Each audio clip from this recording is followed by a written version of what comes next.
Assalamualaikum warahmatullahi wabarakatuh.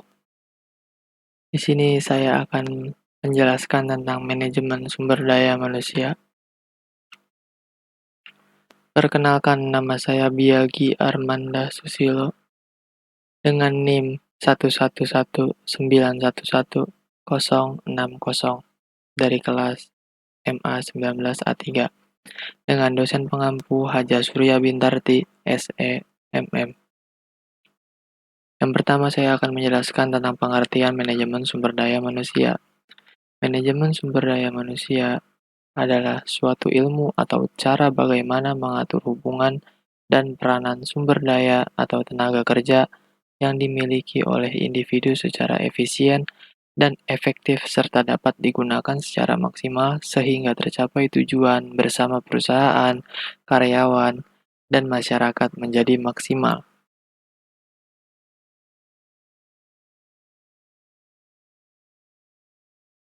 Pengertian manajemen sumber daya manusia menurut para ahli. Menurut Henry Simamora, MSDM adalah sebagai pendayagunaan, pengembangan, penilaian, pemberi balasan jasa, dan pengelolaan terhadap individu anggota organisasi atau kelompok bekerja. Pendekatan manajemen sumber daya manusia. Dalam setiap kegiatan atau aktivitas organisasi dari waktu ke waktu selalu timbul masalah-masalah. Untuk mengatasi masalah-masalah yang timbul, ada beberapa pendekatan sesuai dengan periodenya. Di bawah ini dikemukakan 3 pendekatan. Yang pertama ialah pendekatan mekanis, kedua pendekatan paternalisme, ketiga pendekatan sistem sosial. Yang pertama adalah pendekatan mekanis atau klasik. Dalam pendekatan mekanis, apabila ada permasalahan yang berhubungan dengan tenaga kerja, maka unsur manusia dalam organisasi disamakan dengan faktor produksi lain, sehingga pimpinan perusahaan cenderung menekan pekerja dengan upah yang minim dengan biaya produksi yang rendah. Dengan hal ini, maka diusahakan untuk memperoleh tenaga kerja yang murah, namun bisa dimanfaatkan semaksimal mungkin dan memperoleh hasil yang lebih besar untuk kepentingan pemberi kerja. Pendekatan ini cukup dominan di negara-negara industri barat sampai dengan tahun 1920-an. Yang kedua ialah pendekatan paternalisme atau paternalistik. Dengan adanya perkembangan pemikiran dari para pekerja yang semakin maju dari para pekerja, yang menunjukkan mereka dapat melepaskan diri dari ketergantungan manajemen atau pimpinan perusahaan, mengimbangkan dengan kebaikan untuk para pekerja. Paternalisme merupakan suatu konsep yang menganggap manajemen sebagai pelindung terhadap karyawan. Berbagai usaha telah dilakukan oleh pimpinan perusahaan supaya para pekerja tidak mencari bantuan dari pihak lain. Pendekatan ini mulai hilang pada waktu periode tahun 1930-an.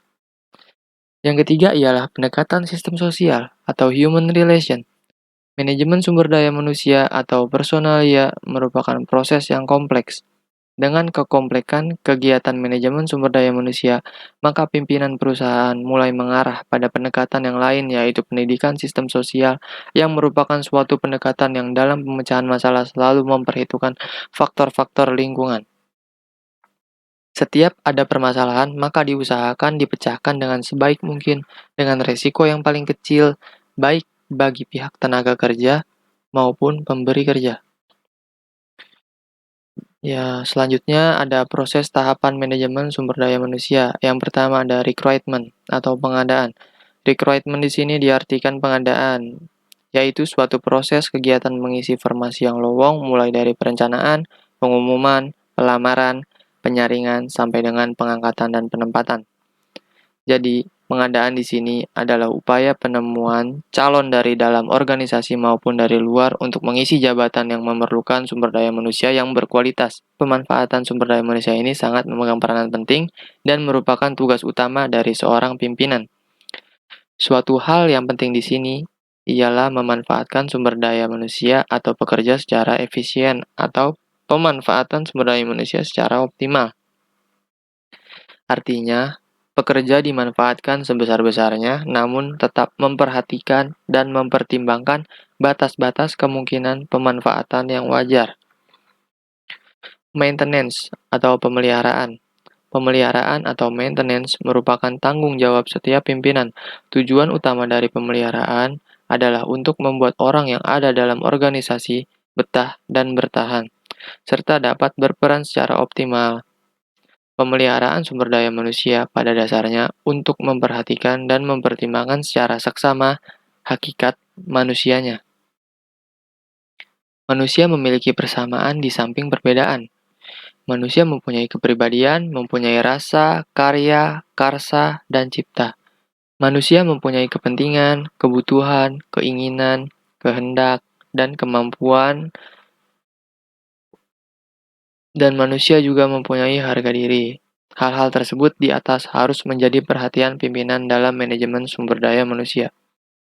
Development atau pengembangan. Sumber daya manusia yang ada di dalam suatu organisasi perlu pengembangan sampai pada taraf tertentu sesuai dengan perkembangan organisasi.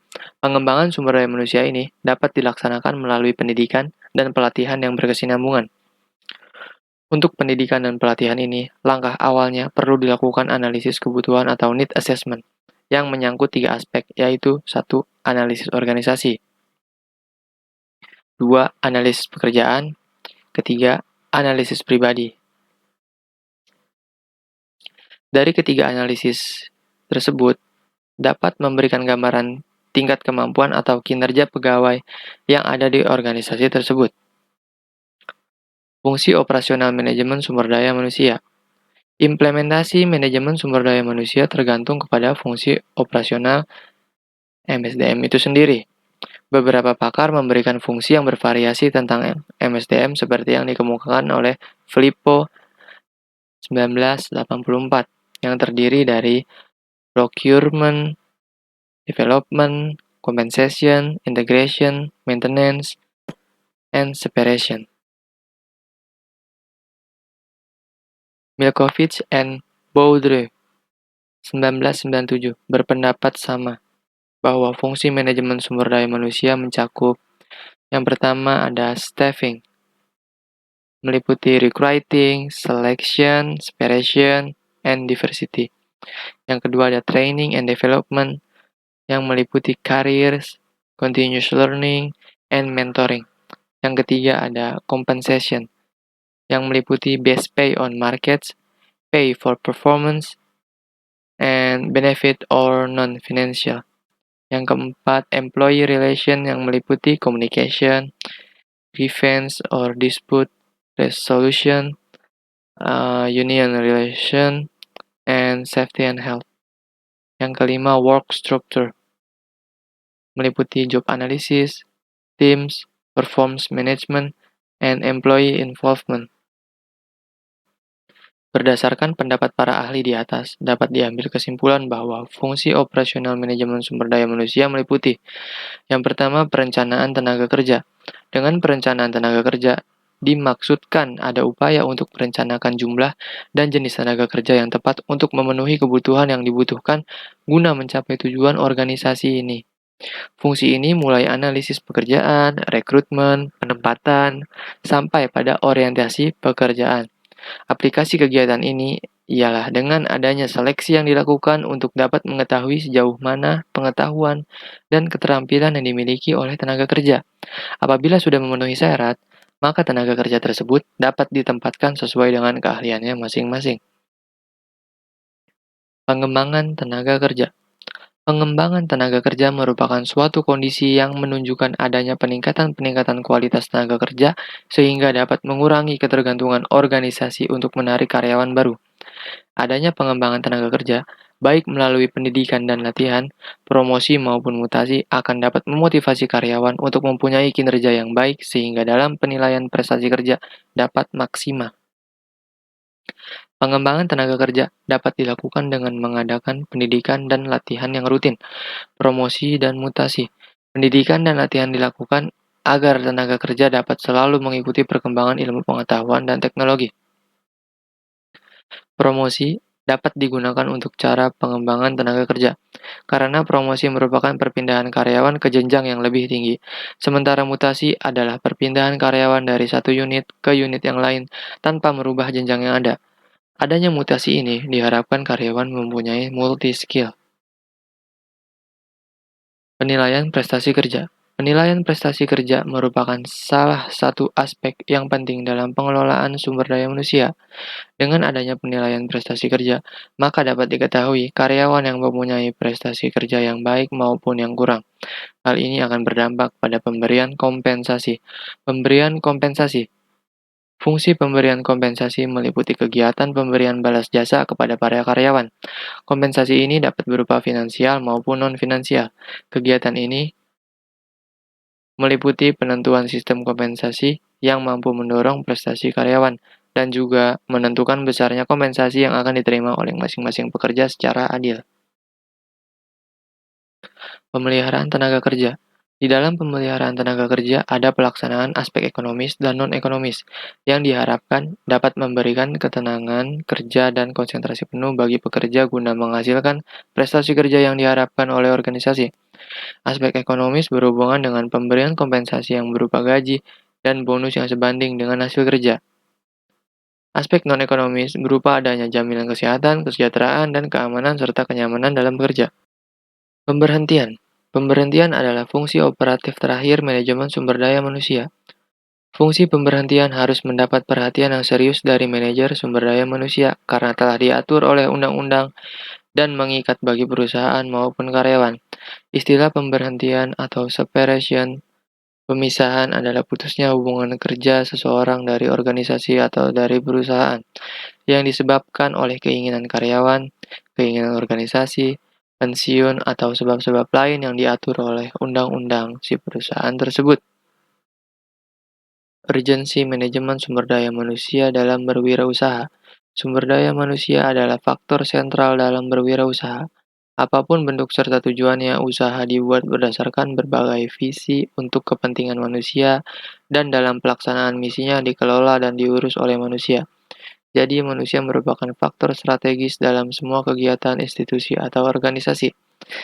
Urgensi manajemen sumber daya manusia dalam berwirausaha yaitu MSDM berarti mengatur, mengurus SDM berdasarkan visi perusahaan agar tujuan usahanya dapat dicapai secara optimum. Karenanya, manajemen sumber daya manusia juga menjadi bagian dari ilmu manajemen atau manajemen sains yang mengacu pada fungsi manajemen dalam pelaksanaan proses-proses perencanaan, pengorganisasian, staffing, memimpin, dan mengendalikan.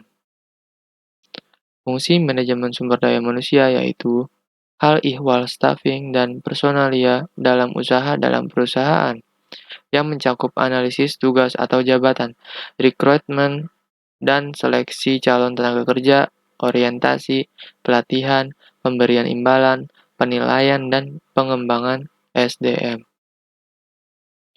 Karena sebagai atau seluruh tugas tentang penempatan personalia yang tepat untuk tugas yang tepat, orientasi, pelatihan, pemberian imbalan, promosi, pendisiplinan, serta penilaian kerja untuk perbaikan kinerja merupakan tugas setiap manajer, maka skop MSDM mencakup seluruh tugas tentang SDM yang diemban oleh setiap manajer.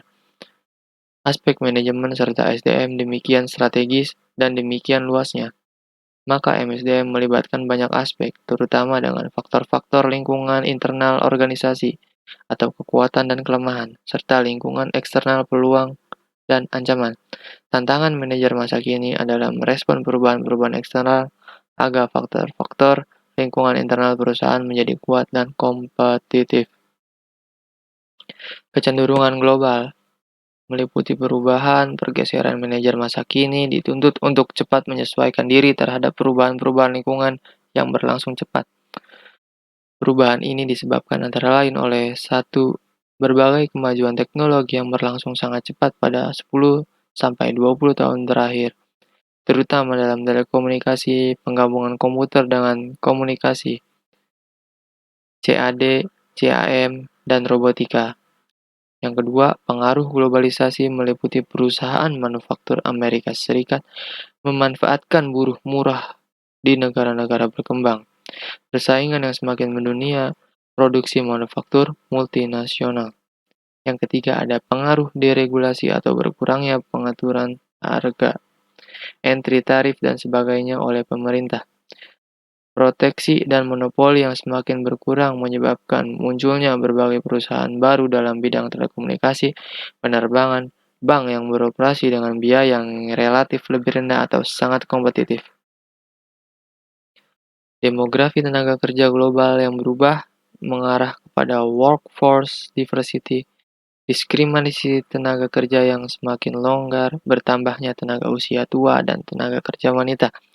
Perubahan sistem sosiopolitik seperti Rusia yang menjadi kapitalis, RRT yang menjadi negara industri, berdirinya asosiasi-asosiasi regional seperti NAFTA dan APEC yang bertujuan antara lain untuk kerjasama ekonomi, liberalis, dan deregulasi perdagangan.